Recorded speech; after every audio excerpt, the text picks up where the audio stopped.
प्रमुख श्रीमान बाळासाहेब ठाकरे यांचा जय भवानी, जय भवानी, जय शिवराय, जय श्रीराम, जय श्रीराम, हर हर हर हर हर, अरे पवन पुत्र हनुमान की, सियावर रामचंद्र की, सियावर रामचंद्र की. या घोषणा उद्धव बाळासाहेब ठाकरे यांच्या शिवसेनेचे शिवसैनिक देत होते. महाविकास आघाडीत आल्यापासून शिवसैनिकांची धार बोथट झाली होती. परंतु पुन्हा एकदा मुंबईत उद्धव ठाकरेंच्या समोर अशा घोषणा देण्यात आल्या.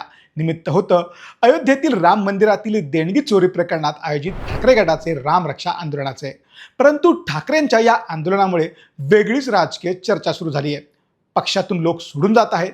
राजकीय अस्तित्व पणाला लागल्याने उद्धव ठाकरे यांनी पुन्हा एकदा प्रखर हिंदुत्वाकडे जाण्याचा निर्णय घेतलाय का? ठाकरे पुन्हा भाजपकडे जाण्यासाठी प्रयत्न करत आहेत का? महाविकास आघाडीतून ठाकरे बाहेर पडणार का? असे अनेक प्रश्न या निमित्ताने उपस्थित झाले. चला याबाबत अधिक सविस्तर जाणून घेऊयात. दादर येथील राम मंदिरात उद्धव ठाकरे यांच्या नेतृत्वाखाली राम रक्षा आंदोलन करण्यात आले. या आंदोलनात मुंबईतील पदाधिकारी यांच्याबरोबर उद्धव ठाकरे, आदित्य ठाकरे हेही उपस्थित होते. या आंदोलनातून उद्धव ठाकरे यांनी पंतप्रधान नरेंद्र मोदी आणि भाजपवर जोरदार टीका केली. देशाची सत्ता घेताना जय श्रीरामच्या घोषणा देण्यात आल्या. आता 12 वर्षात काय झाले आपण पाहत आहोत. गैरफायदा घेत सत्ता भोगत आहे. रामालाही यांनी सोडलं नाही असं ठाकरे म्हणाले. राम मंदिर वही बनाएंगे असे आम्ही म्हणालो होतो. शिवसेनेने जेवढे काम केले आहे तेवढे काम कोणत्याच पक्षाने केले नाही.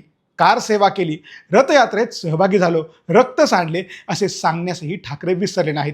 त्यामुळे राज्यभरात राम रक्षा आंदोलन करण्याची हाक त्यांनी दिली आहे. उद्धव ठाकरे यांच्या या नव्या भूमिकेबाबत ज्येष्ठ पत्रकार प्रकाश अकोलकर यांची भूमिका जाणून घेतली. अगदी शिवसेनेला जवळून पाहणारे अकोलकर म्हणाले, ठाकरे हे पुन्हा हिंदुत्वाकडे जाणे या निमित्ताने एक वर्तुळ पूर्ण झाला आहे. ते पुन्हा भाजपकडे जातील का? त्यांना भाजप भविष्यात जवळ येईल का? हा मात्र प्रश्न आहे. तर दुसरीकडे ज्येष्ठ पत्रकार विजय चोरमारे यांनी अगदी वेगळंच मत मांडले. ते म्हणाले, उद्धव ठाकरे हे महाविकास आघाडीत आल्यापासून हिंदुत्वाच्या मुद्द्यावरून सातत्याने ठाकरेंना टार्गेट केले जात होते. ठाकरेंनी हिंदुत्व सोडले आहे अशी टीका केली जात होती. तो गिल्ट त्यांच्या मनात आहे. अयोध्येतील भ्रष्टाचारात सापडल्यानंतर भाजपला कोंडीत गाठण्याची संधी ठाकरेंना मिळाली आहे. त्यातून ते पुन्हा आक्रमक हिंदुत्वाची भूमिका त्यांनी घेतली आहे. सध्या तरी कुठल्याही निवडणुका नाहीत, त्यामुळे महाविकास आघाडीवर कोणताही या निमित्ताने परिणाम होणार नाही. भाजपला कोंडीत पकडण्यासाठी काँग्रेस वेगळा प्रयत्न करत आहेत, तर उद्धव ठाकरे हे वेगळ्या मार्गाने उतरले आहेत. यामागे ठाकरेंचे वेगळे काही नाही असंही त्यांनी आवर्जून सांगितलं. आता आपण शिवसेना स्थापनेचा थोडा इतिहास पाहूयात. शिवसेनेची स्थापना हिंदुत्वाच्या मुद्द्यावर झालीच नव्हती. शिवसेना मराठीच्या मुद्द्यावर लढत होती. त्यात त्यांना फार यश मिळाले नाही. तसेच मुंबईत उत्तर भारतीय लोकांनी बस्तान बांधलं होतं. त्यातून बाळासाहेब ठाकरे यांनी हिंदुत्वाचा मुद्दा उचलून धरला. मुंबई, मराठवाडा व इतर भागात शिवसेनेची क्रेज निर्माण झाली होती. उद्धव ठाकरे हे बाळासाहेबांचे राजकीय वारस झाले, परंतु ते हिंदुत्वाबाबत फार आक्रमक नव्हते. ते हिंदुत्वाच्या मुद्द्यावर बोलायचे, पण भाषा अतिशय संयमी होती. त्यानंतर 2019मध्ये महाविकास आघाडी स्थापन झाल्यानंतर उद्धव ठाकरेंनी हिंदुत्व सोडल्याचा मुद्दा भाजपने पुढे केला. परंतु आता ठाकरे पुन्हा एकदा हिंदुत्वाच्या मुद्द्यावरून आक्रमक झाले आहेत. सध्या ठाकरेंच्या शिवसेनेला गळती लागलेली आहे. अशात पुन्हा संघटना वाढवण्यासाठी हिंदुत्वाचा मुद्दा घेऊन ते जनतेत गेले आहेत असं काही राजकीय व्यक्तींचं मत आहे. यामुळे ठाकरेंना पुन्हा किती फायदा होईल हे भविष्यात समोर येईल एवढं नक्की. सोशल मीडियाच्या भाऊ गर्दीत विश्वासार्हतेने चकाकणारे नाव म्हणजे लेट्सअप मराठी.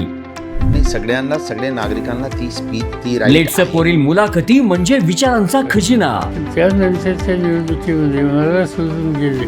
बातम्या केवळ वस्तुस्थिती सांगणाऱ्या, न प्रोपगंडा, फक्त जनतेचा अजेंडा. क्योंकि आने वाला कल जाने वाला है, जाने वाला कल आने वाला है. राजकारण, मनोरंजन असो की क्रीडा क्षेत्र, महाराष्ट्राची स्पंदने संवेदनशीलतेने टिपणारे माध्यम म्हणजे लेट्सअप मराठी. जगासोबत एक पाऊल पुढे राहण्यासाठी लेट्सअपचे ॲप, सोशल मीडिया आणि वेबसाईट सोबत कनेक्टेड रहा.